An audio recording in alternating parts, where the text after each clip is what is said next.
So, kung maulan, papasukan ka, ready ka dapat. So, oo, pinapasukan. Ay, pinapasukan ko? Ikaw ba? Hindi. Hindi. Totoo ba? Kasi busy siya. Tsaka hindi. Busy siya kahit maulan. O, hindi. Maria Morena, Sexy Megan! may question ako. Ano yan? Pagka ba ganitong ang lakas ng ulan, pinapasukan ka din ba? Kahit naman, anong panahon, kailangan talaga mag-ready tayo. O so, kung maulan, papasukan ka, ready ka dapat. So, oo, pinapasukan. Ay, pinapasukan ko? Ikaw ba? Hindi. Parang alam mo yung pagkaka hindi mo, uy. Ako hindi. Oo. Hindi. Totoo ba? Kasi busy siya. Tsaka hindi. Busy siya kahit maulan. O, hindi. Hindi nga sana ang pinag-uusapan namin na pinapasukan. At si Maria Morena ay pinapasukan daw. Oo. Ito po ay baha. Pinapasukan. Oo. Kayo, so paano? Kasi, Gano'ng kataas yung nakakapasok na water? Oo. Ano kasi, pag sobrang lakas ng ulan, kasi ang area namin sa Taguig, yung minsan nandun kami sa bahay ng parents ng asawa ko.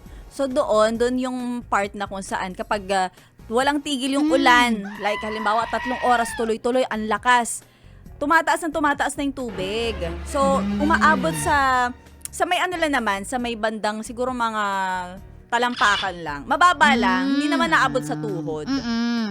Pababa lang. As in, pumapasok talaga siya sa Oo, bahay. pumapasok. Wala. So, paano? Edi, ano kayo? Limas and power map talaga ng Power bongga. map talaga. Kasi bukod sa may bahana, may waterfalls.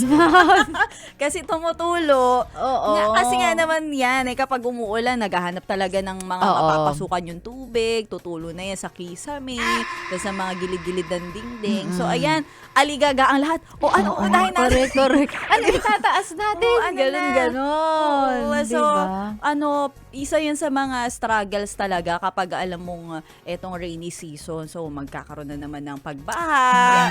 Tapos, mag-aangat na naman tayo ng gamit. Yun talaga yung nakakapagod, no? Yung angat ng gamit at saka yung maglinis. Oo. Kasi yung baha naman natin, hindi naman siya malinis na klase ng tubig. Madumi siya eh.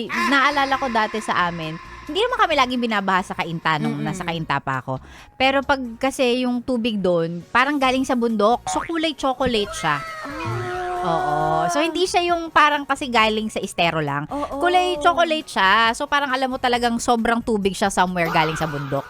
So parang syempre kapag ka pinasok sa bahay tapos nawala na, yung putik na iiwan. So ang hirap talagang maglinis. Totoo. Ang hirap magtanggal ng ng mga naiwan ng baha. So yun yung talagang nakakapagod na part na parang Tapos syempre babalik mo yung mga gamit mo sa kung saan naman ang mga gamit naman natin sa bahay, hindi naman yan yung tipong pang isang tao lang. Yung Oo. iba, appliances na malalaki, kailangan 3 tao, 4 na tao yung magbibit-bit. Diba? Nakakapagod. Ikaw ba, Maria Morena, kapag kung sakali, dahil sabi mo, binabaha kayo sa Taguig, no?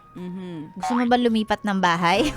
Alam mo, actually, no, every time na, kumbaga, umuulan, kahit pa sabihin natin, nandun ako sa part ng bahay na safe ako sa baha, alam mo, iniisip ko rin minsan, kamusta kaya yung mga binabaha? Diba? So, nung ako naranasan ko rin yan, sabi ko, maganda talaga na nag-check tayo muna. Halimbawa sa mga gustong kumbaga, maghanap ng investment, ari-arian, o bahay. Yun talaga yung unang chine-check natin, bahain ba tong lugar na to? Correct. Pero kung nakatira ka na sa bahaing lugar, mahirap na question yung... Parang wala na akong magagawa eh. Pinaka ako dito na nagagawin ko. Oo.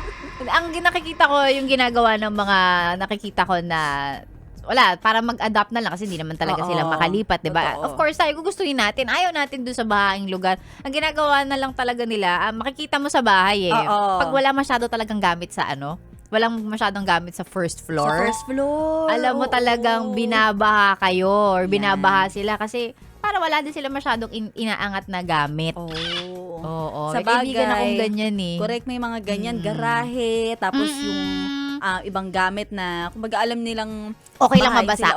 Okay lang mabasa. Oo. gano'n na lang, 'di ba?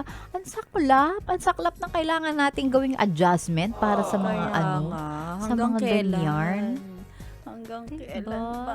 Ayan, so Sana talaga maayos na ang problema natin sa baha in Mhm. 27 years. Buhay pa ba Senior na tayo Buhay pa nun. ba tayo in Sexy. 27 years? Nakakaloka naman. Oo, Diyos ko, alala. So, of course, dun sa mga yes friend na lang natin no, na nanonood. So, ang kailangan na lang talaga natin, ang magagawa na lamang natin ngayon dahil nag-uulan na, ayaw maghanda sa nalalapit na paglilinis ng mga dapat nating linisin. Dahil wala, andyan na. Lalo pagka pinasok na kayo ng baha. May iba nga, landslide pa. May ganun Yeah, pa. oo. Diba? So, ayan, mag-ingat na lamang tayo. Mag-ingat talaga. Kasi 'di ba ang pag-ulan ay matuturing natin yan acts of God Mm-mm. So, alam mo yun, yes friend. So, sa mga ganitong panahon, wala kang ibang dapat gawin kundi magdasal at syempre be alert, be ready sa mga ganitong Yes. klaseng pagkakataon. Totoo. And alam mo yun, mahirap talaga kasi kapag mga pinag-ipunan mo yun, Oo. nakikita mo na nababaha, ang sakit sa kalooban. Pero minsan iisipin mo rin Sexy Megan, kung nandun ka na sa point na pipiliin mo na kung kaligtasan mo o yung gamit mo, syempre, Totoo. uunahin pa rin yung sarili mo at yung pamilya mo. Lahat ng mahal mo sa buhay, Correct. dapat safe na safe. Totoo ka dyan. Dahil hindi naman mapapalitan kapag may isa sa atin ang napahamak. So, ayun na lang. Kaya napaka-importante kapag ganito talagang maulan, yung nag-check ka na, ano ba yung pwedeng tawagan dito pag kailangan ko ng rescue? Oo. Yung ganun. Dapat may ganun talaga. Yung mga go bag na ready to go para pagka kailangan umalis, madali kayong makakaalis, mga ganyan. Ang saklap na yun lang yung kaya nating gawin. Sabagay, di mo naman pwedeng pigilan yung baha. Hindi ka naman hindi ka naman water bender. Hindi siya makapasok sa loob ng bahay. Ayun lang talaga. So, para sa mga yes friend natin na binaha, saktong-sakto kaka-adlib ko lang kanina. Pagka mga ganitong panahon po ng baha, kalamidad, or kung ano man, ang MBC Operation Tulong, always ready to extend the help. No? Yes. Sa mga gusto magbigay ng ng kanilang extend ng help sa mga yes friend natin. Any donations in kind or in cash, pwede. Search nyo MBC Operation Tulong on Facebook. Yan. O, di ba? Nakatulong ka pa. Beauty with the purpose. Yes. Charing!